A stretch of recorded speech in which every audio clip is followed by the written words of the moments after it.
The trio was doing a concert at Harrah's in Lake Tahoe, and somebody decided that it would be really cool if there was a photo shoot on the ski slopes. And my family doesn't ski.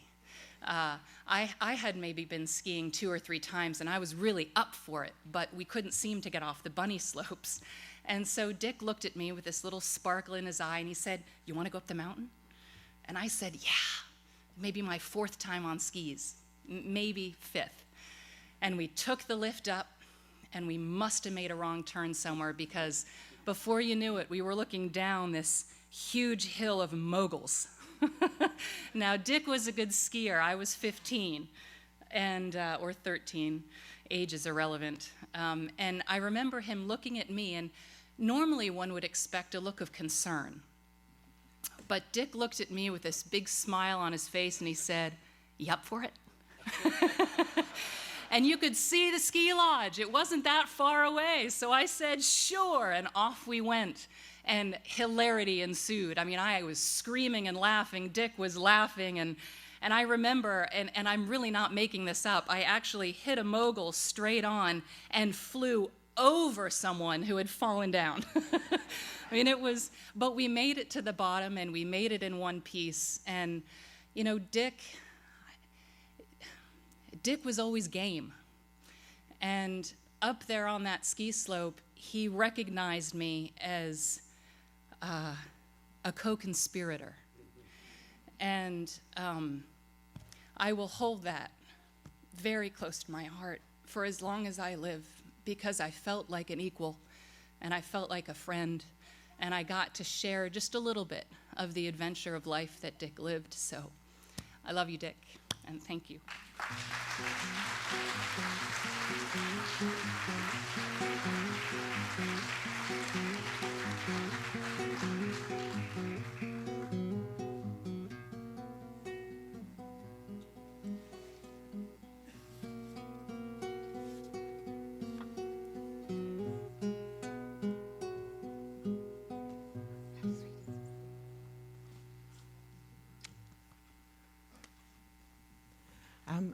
For those of you that don't know, my name is Mary Beth Yarrow, and I am Peter's former wife, but as we love to say about each other, we are beloved friends, continue to be beloved and loving friends until death do us part.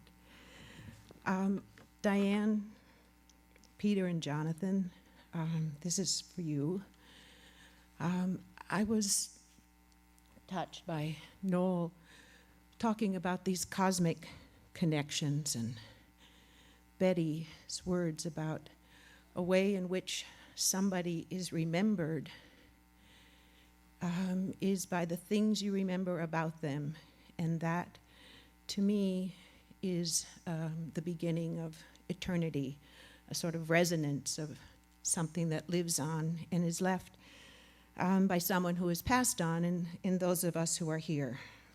Peter and I have been blessed with 2 children. Bethany, you heard sing with her father earlier, but we have a son, Christopher, who's 18 months younger than Bethany. And Christopher carries this odd name in kind of Christian lore, which means the carrier of Christ, or the carrier of the Spirit of Christ. And there are two odd things about Christopher. One, he has grown into this 6'4", tall, slightly balding, silver-bearded young man who, when he stands next to Noel Paul Stuckey and sings, looks like his younger brother. Like somehow or another, Peter and I gave birth to this comrade, this friend of Peter's. But in the last year, Christopher has started to play an instrument of choice, and it is the wash tub bass. And he takes this number 3 galvanized tin wash tub, drills a hole in the center, puts a newel nut in the center of it, cuts off a broomstick, notches the bottom, and with either a clothesline or a wire line wrapped at the top like a fish line, with his work gloves, he creates music. And I have been struck by watching him play this one-stringed instrument in this last year that he has been playing it. And I see in him a connection to it that reminds me, every time he plays it, of Dick, that there's a connection to the instrument and the music and the way he leans into it and the way he plays it that has this resonance of Dick Kniss. And it really always touches me. And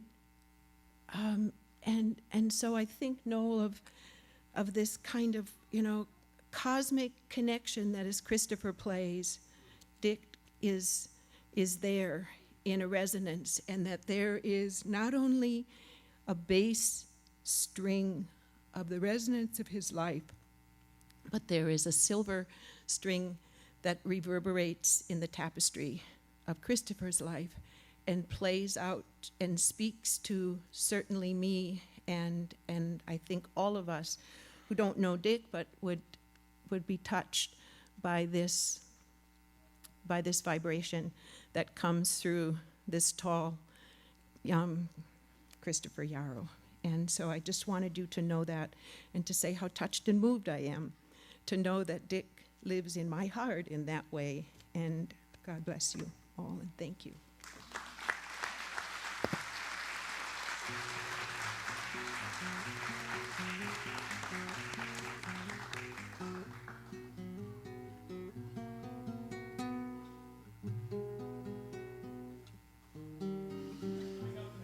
Okay, I can't see. Thank you.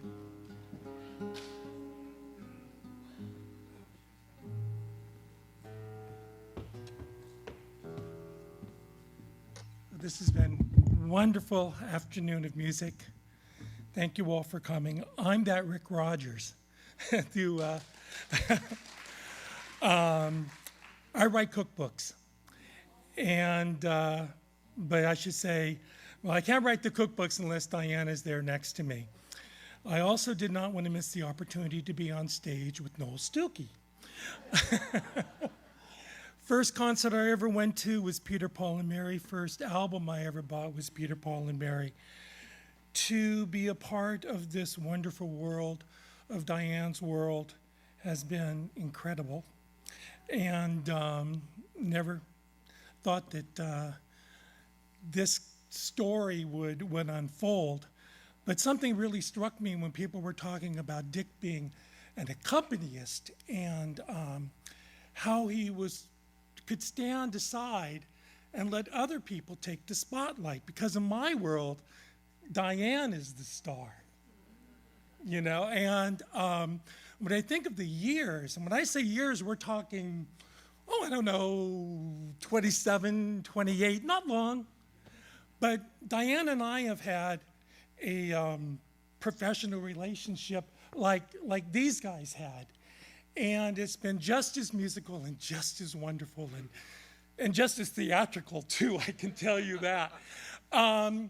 So what I wanted to do was to say thank you to Dick for all of those years that he shared Diane with me.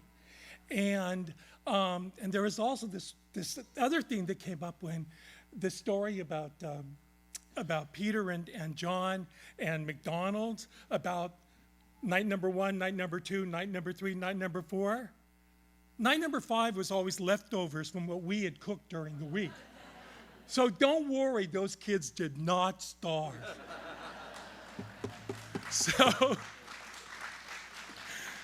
So thank you to the Kniss family and Dick, and for, I don't know, there were some times that I felt that I was just one other man who loved Diane and loves Diane, and how lucky we all are to have that family in our lives. So, see you later, Dick. And bye.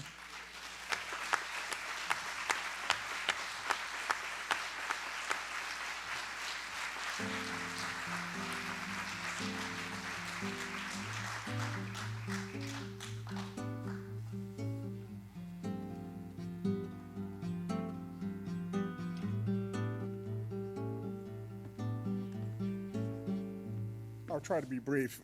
You don't know me. My name is Dan Papandrea.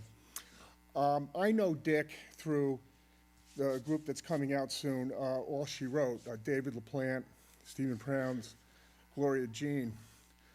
I've known Dick for about 15 years, not really well.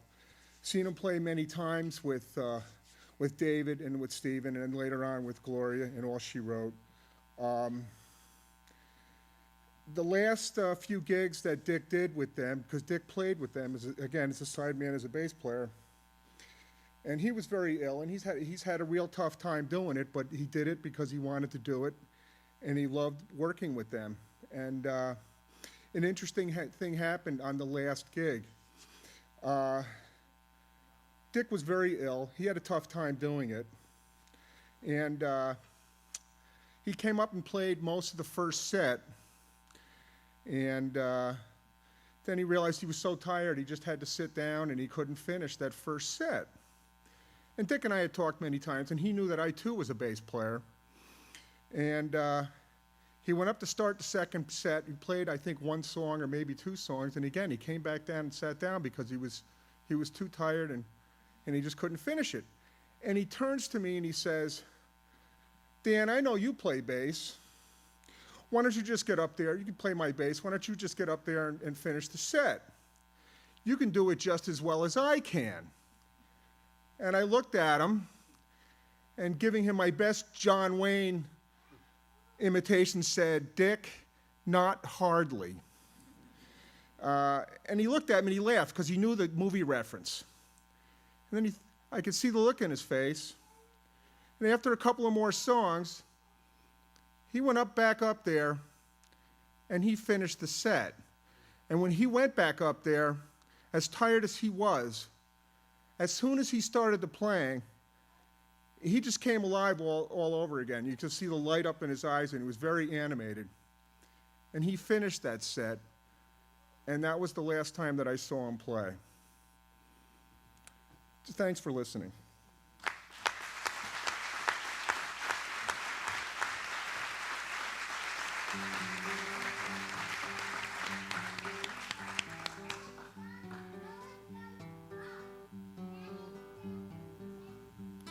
Is there anyone else?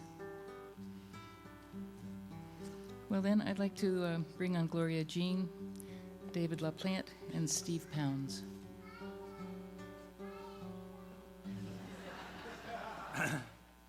Hi, I'm Gloria. No. Some of Dick's family could not be here, and so we've been elected to read notes that they have written. In the words of Dick's brother, Louis, "I can remember Dick coming home to Vancouver when I was young and bringing his golf clubs and hitting balls out into the field around the house where we were living. I remember playing golf with him when I was older, but he was much better than I was, and he kicked my butt the few times we played. I remember Dick liked to fish. He fished for trout.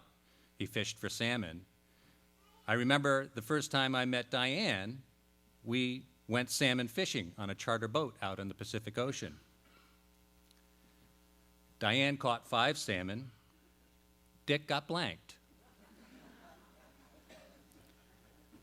I went to all the concerts for Peter, Paul, and Mary and for John Denver. I still enjoy listening and singing karaoke to them now. Dick was good at remembering and telling jokes. I will always remember the good times I had with him, his little brother, Louis."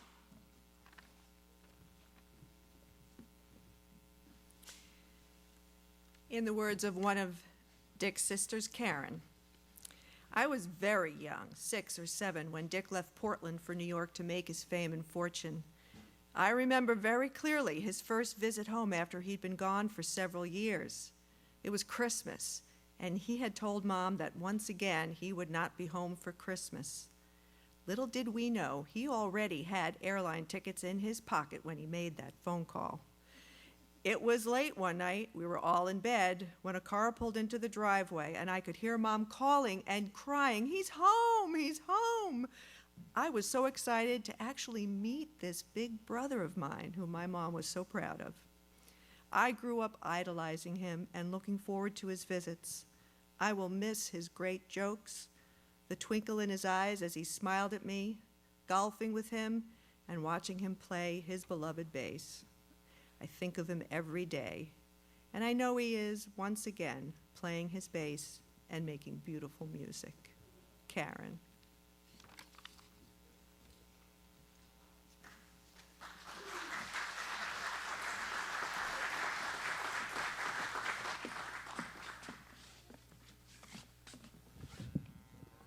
I'm supposed to go to the middle mic, trying to figure out which is the middle mic. Oh,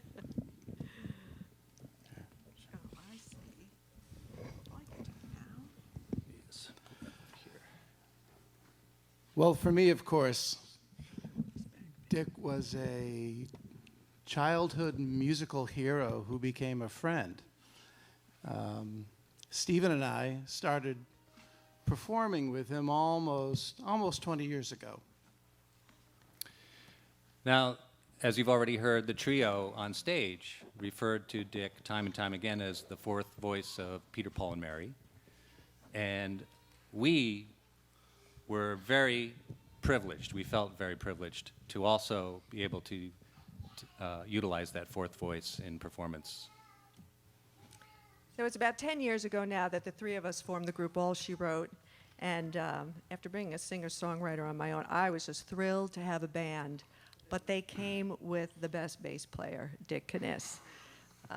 It was just a beautiful thing. Well, and not only that, when we rehearsed at Dick's house, we'd have a great rehearsal, and then while Diane cooked us a wonderful home-cooked meal, we'd share all of those. Dick and I would share our love for silly, wordplay jokes, and simply when you made music with Dick, you got so much more than just a bass player. Including a lesson in music theory, whether you wanted it or not. Or whether you thought you needed it or not. Well, we'd like to do a song of mine called Wish for Love, which is one of those songs that Dick improved for us.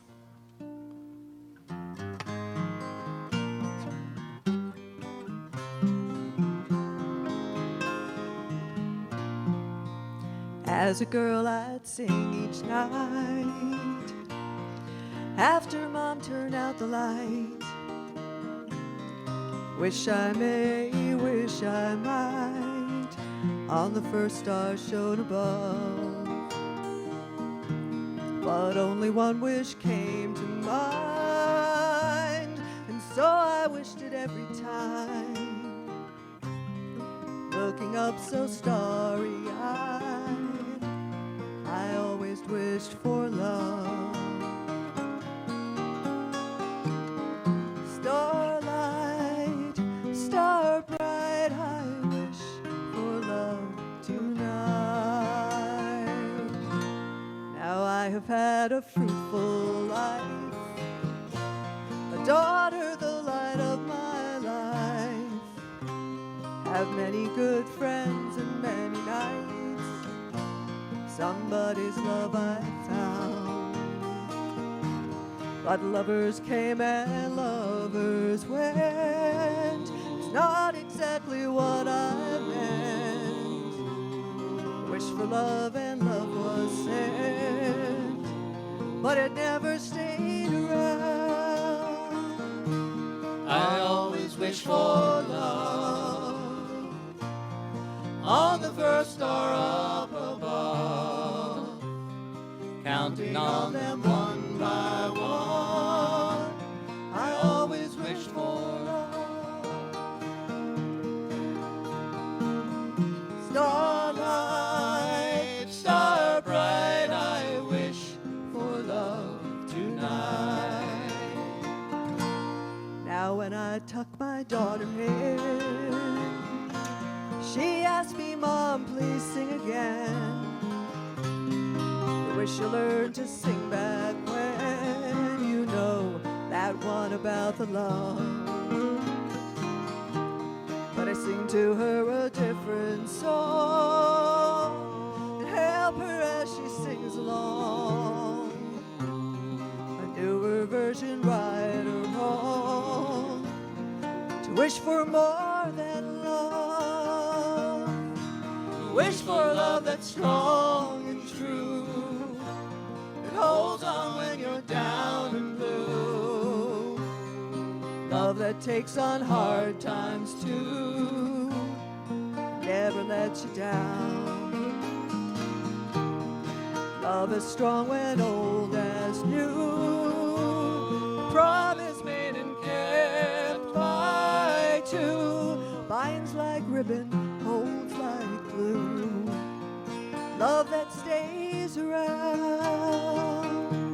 I always wish for love on the first star up above, counting on them one by one. Starlight, star bright, I wish for love that's true tonight.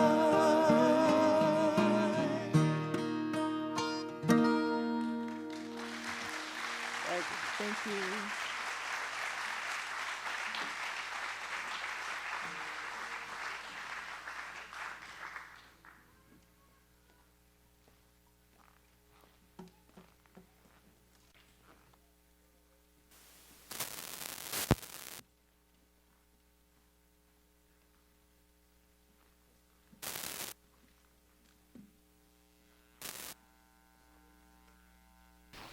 Hi, everybody.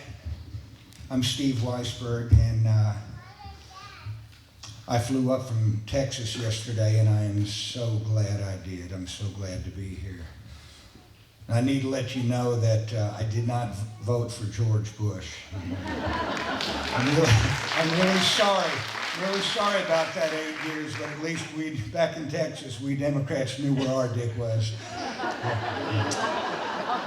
My first singer-songwriter was a guy named Willis Allen Ramsey, and he's only done one record. He did that 40 years ago, but it was a great record, and within a year he had been covered by Waylon Jennings, Jimmy Buffett, Sergio Mendes, the Captain and Tennille, and he was ruthlessly unforgiving and the most unbelievable perfectionist that I've ever worked with, and the last person in the world to pass out a musical compliment.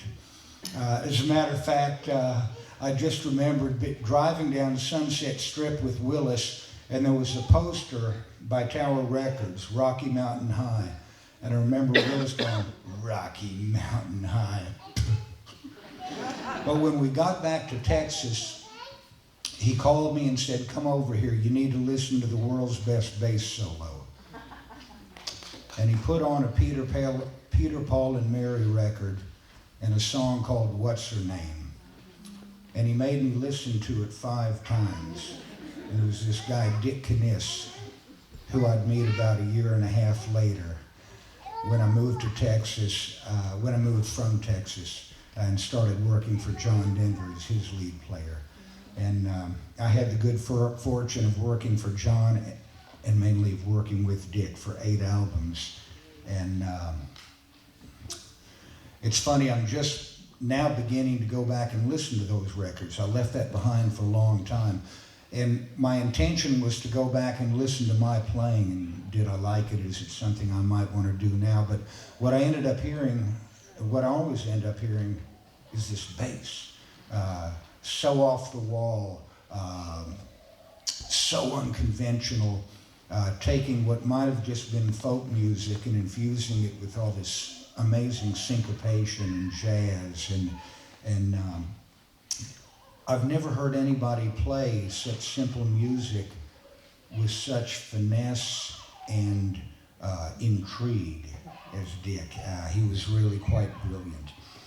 You know, many of us on stage have owned a lot of instruments, and I've had 18 different brands of strings and different weights of picks, different floor pedals, all trying to find the best sound possible. And just lately, in my opinion, that's fine, and I'd rather have a good guitar than a bad one, but to me, the highest sound, the richest note, if you believe in God, the most pleasing thing to his ears never comes from guitar. I think it comes from our throat, and it's the sound, to me, it's the sound of when we laugh. And Dick may have not been religious, but because my idea of spirituality has a lot to do with the human laugh, Dick was quite the high priest. And, you know, a lot of people tell a joke to show off their own wit. When Dick told a joke, there was never any ego like that. You just knew the way he'd tell a joke. When he got to the punchline, he'd raise his eyebrows. It was like he was perched on a limb, waiting for you to get it. And when you did, his eyes lit up and his smile became huge because he knew that he had helped you hit that high note. And it was unbelievable being around him. With Dick, the joke wasn't the punchline. The joy of the laugh was the punchline. And Dick was as sincere a man as I've ever known. I don't think he could do anything phony. The first show that I did with Dick and John, the band was just three-piece, by the way. And the first thing I noticed was, no, I got a little ahead of myself, I'm sorry. John told jokes and entertained, and I laughed. And then the second night, John told the exact same jokes with the exact same timing, but I laughed. And by the fourth night, I realized that what happened in between songs with John was absolutely written in stone. But I always laughed because John laughed and thousands of people were laughing. And after a while, I looked over my shoulder at Dick, and Dick looked like the Great Stone Face, and he wasn't laughing at all. And I thought this was poor taste because we were playing huge rooms. So after one show, I went up to Dick and I said, "Look, man, you really need to laugh." He said, "I know, I can't." I said, no, Dick, I mean, you need to laugh." He said, I know, I can't." I said, "Dick, I don't think you're understanding me. What I'm saying is you really need to laugh." And he looked at me and said, "I know. I have tried and I have tried, but I just can't." And that made me break out laughing. If there was an insincere bone in his body, it was broken. You'd have to know Milt Oken for this to make a lot of sense. Milt was Peter, Paul, and Mary's publisher and producer, as he was with John. And Milt was a wonderful and warm man, but not a knee-slapping, giggling kind of guy. Milt was very reserved. Noel used the word erudite. Milt Oken was very erudite. And when Milt smiled, it was tantamount to 10 other people belly laughing. When Milt laughed, that was tantamount to 10 other people laughing to the point that they lost bladder control. And we were in the studio in LA. I think we were working on Back Home Again album, and Milt and Dick got into one of the games, one of the word games you've heard so much about. They got into a game of double entendres, or as W would say, things that have two meanings. And it used to be hard for Texans to speak publicly on the East Coast. Thank you, W, for making us all look better. They got into this game of names of married couples that were also famous song titles. John had written a song called Fly Away, and the first lyrics were, "All of her days have gone soft and cloudy." It was a lovely song that he did with Olivia Newton-John, who was also pretty lovely. And Dick walked in, looked at Milt and said simply, "Oliver." And Milt looked at Dick and raised his eyebrows as if to say, "Oliver what?" And Dick said, "Oliver days have gone." And that made Milt smile. But the next day, Dick walked in and said, "Sam." Milt raised his eyebrow. Sam what? He said, Sam and Janet. Milt goes, what? Dick said, Sam and Janet evening. And at that point, the erudite reserve Milt Oaken bent over, belly laughing, and slapped his knee. Where am I here? I think I'm near the end. I hear a guitar playing. I just want to sing this for you, Dick.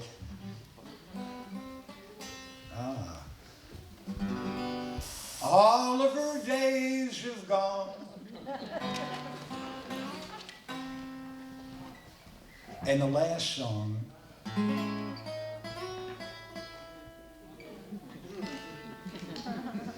Sam and Janet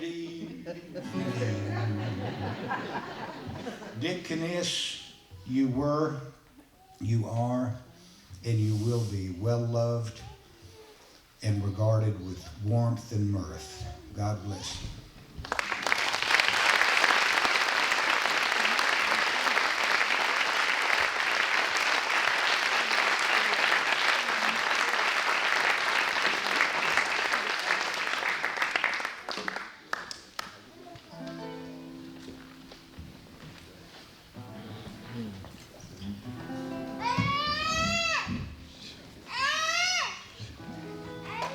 Hold that thought.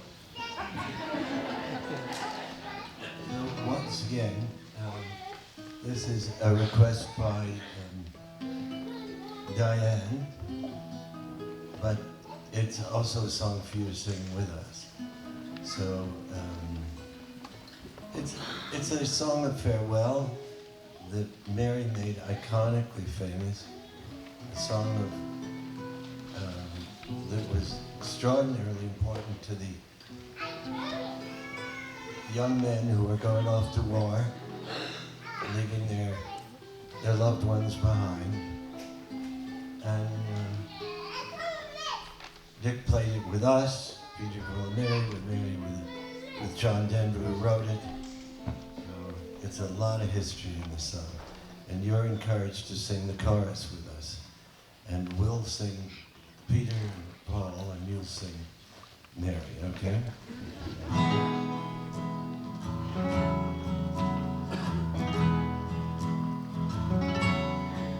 All my bags are packed, I'm ready to go. I'm standing here outside your door. Already I'm so lonesome I could cry. But the dawn is waiting, it's early morning. Taxi's waiting, he's blowing his horn. Already I'm so lonesome I could cry. Kiss me and smile. Kiss me and smile for me. Tell me that you'll wait for me. Hold me like you'll never let me go. A little louder, Mary.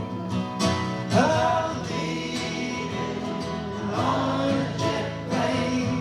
Don't know when I'll be back again. For me, I hate to go. There's so many times I've let you down. So many times I've played around. I'll tell you now, they don't mean a thing. Every place I go, every place I go, I think of you. Every song I sing, I'll sing for you. when I come back, I'll wear your wedding ring. Kiss me and smile. Kiss me and smile for me. Tell me that you'll wait for me. Hold me like you'll never let me go. I'm leaving on a jet plane. I'm leaving on a jet plane. Don't know when I'll be back again.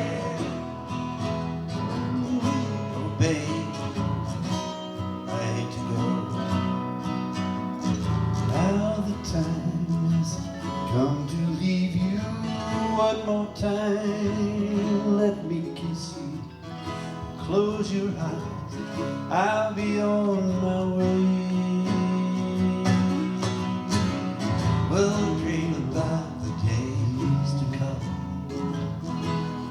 when I won't have to leave alone, about the times I won't have to say, kiss me and smile, kiss me and smile for me, tell me that you'll wait for me, hold me like you'll never let me go, never let me go. I'll leave it on a jet plane, don't know when I'll be back in your leave on a jet plane, leave it on a jet plane, don't know when I'll be back, when I'll be back. I'm leaving on a jet plane, I don't know when I'll be back. Oh, baby, I still hate you. Oh, Dick, we hate to see you go.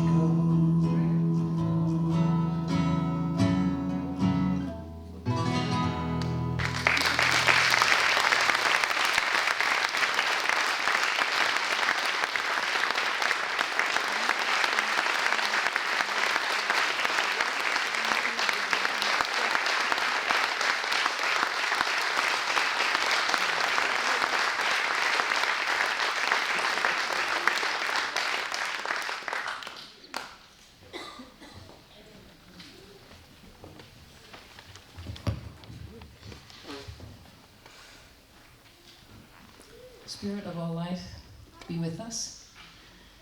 Give us the peace of acceptance and understanding, and the assurance in those things that never die, those things that pass from person to person through the generations into eternity, especially love. In the spirit of love we have gathered, thankful for Dick. In the spirit of love we depart. Amen.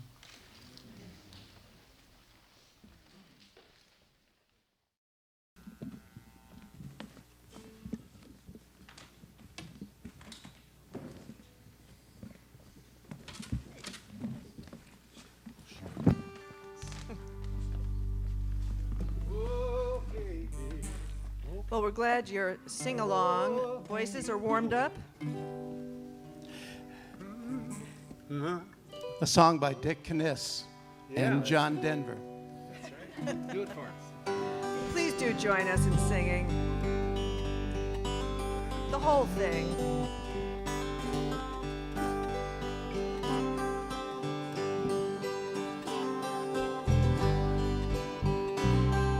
Sunshine on my shoulders makes me happy. Sunshine in my eyes can make me cry. Sunshine on the water looks so lovely. Sunshine almost always makes me high. If I had a day I could give you,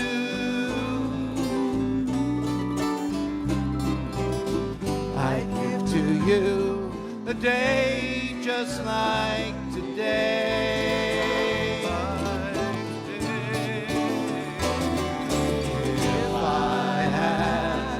Song that I could sing for you,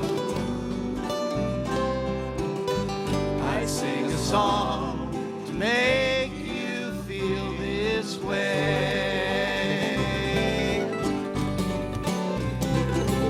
Sunshine, sunshine on my shoulders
that I could wish for you. I make a wish for sunshine all the while.